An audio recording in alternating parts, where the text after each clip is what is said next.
Now, in the U.S., inflation is reaching record high levels, and many basic grocery items are becoming too expensive for the average American as Joe Biden continues to print money and wreak havoc on the economy.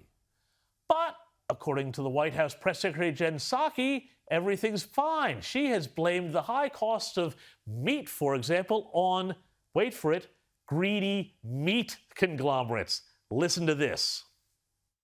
The president thinks the way people across the country, American families, digest inflation is by price increases. And if you look at industry to industry, it's a little different. So, for example, the president, the Secretary of Agriculture have both spoken to what we've seen as the greed of meat conglomerates. That is an area where people go to the grocery store and they're trying to buy a pound of meat, 2 pounds of meat, 10 pounds of meat. The prices are higher. That is, in his view, and the view of our Secretary of Agriculture, because of, you could call it corporate greed, sure. You could call it jacking up prices during a pandemic. Of course, greedy meat conglomerates. Now, joining me now to discuss all things USA is Kosha Gada. Kosha, thank you so much for joining us tonight.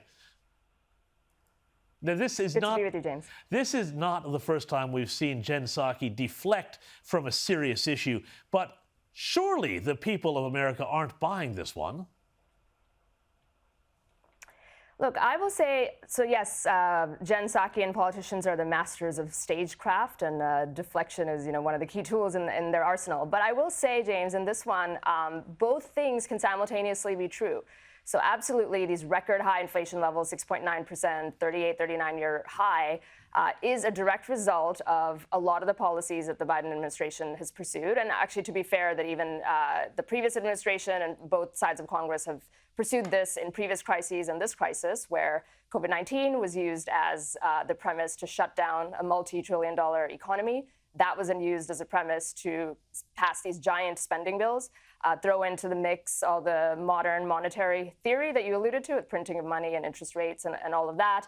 Other things like canceling the Keystone pipeline, barring exploration of oil and gas, which is putting pressure on the supply chains, which is a global issue right now. All of that are things that have happened on this administration's watch, and the inflation is a direct result of that.